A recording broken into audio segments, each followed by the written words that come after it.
In 1588, 130 Spanish warships came on like a wall of timber armed with guns, convinced that once they touched shore, history would kneel. But beneath the sea was something that did not belong to that century. An iron ghost that could hear the waves change tempo and knew exactly which ship would die first. If you think this is a fairy tale, don't rush. Hit subscribe to the channel right now, because the next part is the moment the Invincible is ripped apart in silence. That July, the wind swelled sails and arrogance. From Iberia, the Armada slid into the sea, cross flags snapping, drums pounding, prayers mixed with the reek of tar and gunpowder. Philip II believed that if he could just clamp onto England's coast, Elizabeth would fall, and the old faith would return. On deck, sailors counted each day like they were counting victories. Below, cannons waited like bronze teeth. The man at the helm, the Duke of Medina Sidonia, was not a lover of risk, but history does not ask. He had to hold formation. He had to drive this enormous mass of wood into the English Channel, close in, lock it down, then land troops. Far off, the English coast was only a thin gray streak, but to the Armada, it was prey already on a leash. They called themselves Invincible. History is famous for having a sense of humor. And just as the most confident sails were drawing full down below, a cold, hollow silence had already heard them before they ever saw England. No scouts, no warning cries, only black water and a predator that had chosen the first target. Under the cold waves, the Iron Ghost was no myth, but a machine born of the 20th century. USS Seawolf, 353 feet of compressed steel smooth as a bullet, and so quiet the ocean had to lean in to listen. It needed no sails, no wind, no sky watching to guess direction.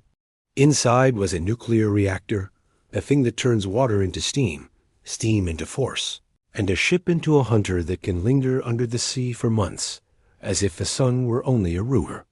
Seawolf was born at the end of the Cold War, when people wanted a predator that could run more than 35 knots in the belly of the water highway speed, except there are no signs, and no one knows you are coming.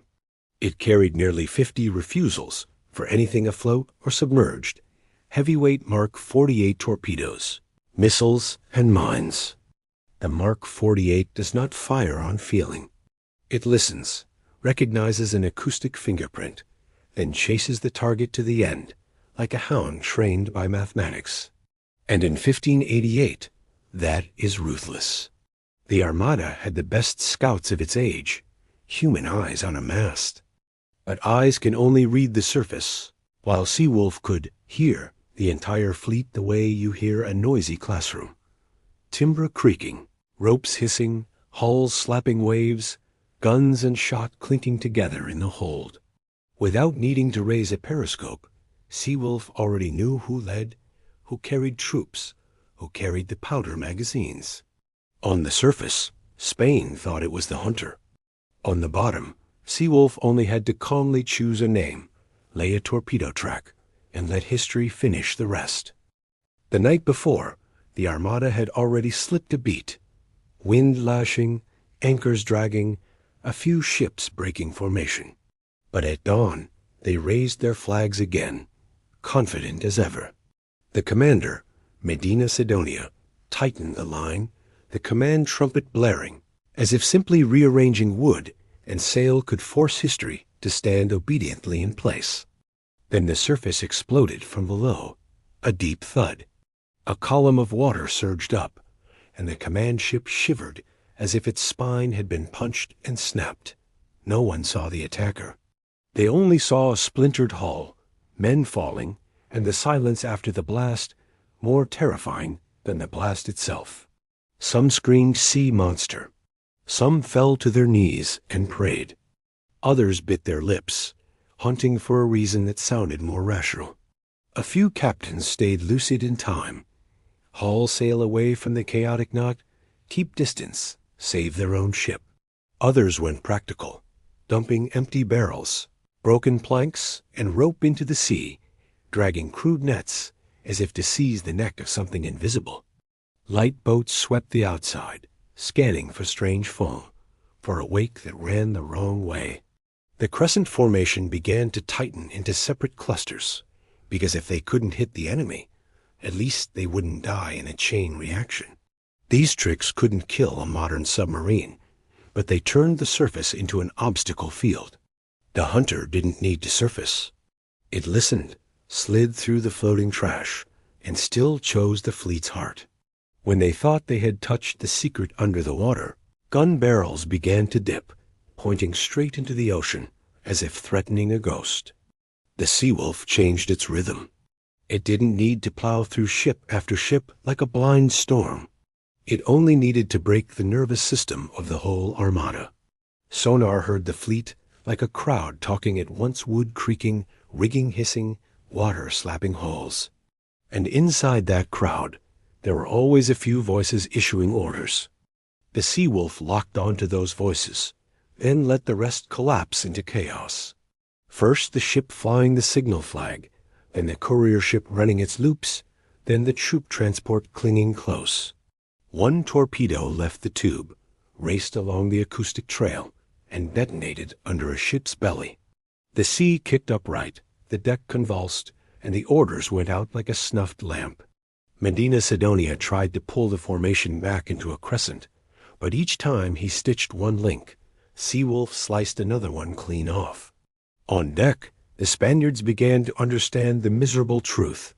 You cannot clamp a throat you cannot see. You can't drive a spear into what refuses to rise to the surface. And when fear became a habit, the order spread like a disease. Lower the gun barrels and fire into the ocean. Bronze cannons roared, iron shots stabbing the surface like stones thrown at a phantom. They were fighting water, and water never bleeds. The louder they became, the more they reassured themselves they still had control. They dropped barrels of gunpowder, lighting them in blinding flashes. They stabbed spears into the water, as if the ocean had a throat to be pierced. But that obstacle field forced the Seawolf to calculate. It slipped through the gaps like a blade between ribs. And to crush their last hope, it chose the very ships laying traps as examples. One detonation, one pillar of water, and the net became drifting trash. The Armada fired more, dropped more, stabbed more. The attacker stayed silent. But inside the steel hull, that silence began to cost. Every torpedo leaving the tube was a number subtracted, and even an iron ghost doesn't have infinity. No one on the surface knows the monster also has to count. The Seawolf can stay underwater for months. It can run fast like a car tearing through a tunnel. But its magazine is finite, fewer than 50 shots for more than 100 targets packed above. So the hunt shifts from just showing strength to cutting arteries. Kill one and make 10 break on their own.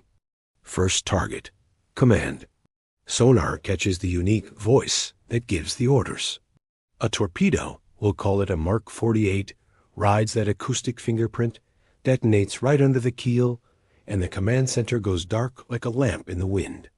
Next, logistics. One strike on a powder ship, and flames erupt like a mouth of hell. Nearby ships wrench their rudders, crowd together, and tear their own formation apart. One explosion, one pillar of fire. One cluster turns away. Another crashes into its neighbor. The Armada doesn't just stand still. They set small ships to work, hammering metal, dragging anchors, making noise to pull the torpedoes off course. But Seawolf isn't fooled by counterfeit sound. It hears the heartbeat of a large target. It hears the difference between an empty hold and a heavy one. It chooses the ship that's worth the shot. Every launch is a subtraction, and every subtraction is a historical decision. So it begins to ignore the scattered runners, saving its weapons for the ships trying to regroup. Every now and then, it reminds the most stubborn captain with a single strike, so the entire sea remembers fear. By noon, the invasion is no longer an invasion. It becomes a badly organized retreat. The crescent formation, drilled to pin an enemy into a corner, becomes just a memory. When you don't know where the enemy is, every direction is a blind corner, and every order arrives one beat too late. The ships that cling together to feel less alone just turn themselves into a tight flock for an invisible wolf. One underwater blast makes the whole cluster shudder. Men scream, rudders jerk, and hulls collide like a crowd fleeing through a narrow alley. By afternoon, they only want to go home and pretend they never saw anything. The invincible armada dissolves into a crippled procession. Survivors limp away, telling a story that makes listeners go cold. They say the ships were blown upward, as if the ocean itself punched them in the belly. And the most frightening part, the harder they resisted, the more they tangled themselves up, while the hunter kept picking off the very vessels that carried the orders. From that day on, the Channel is not just a route, it's a legend. England, strangely, gets a free gift, a reputation for invincibility. You don't need to fire a shot if your enemy's confidence sinks before they even see you. And somewhere, under the black water, the Iron Ghost withdraws, leaving behind a new piece of history. If you want to know what happens next in this story, let me know in the comments. Thanks for watching.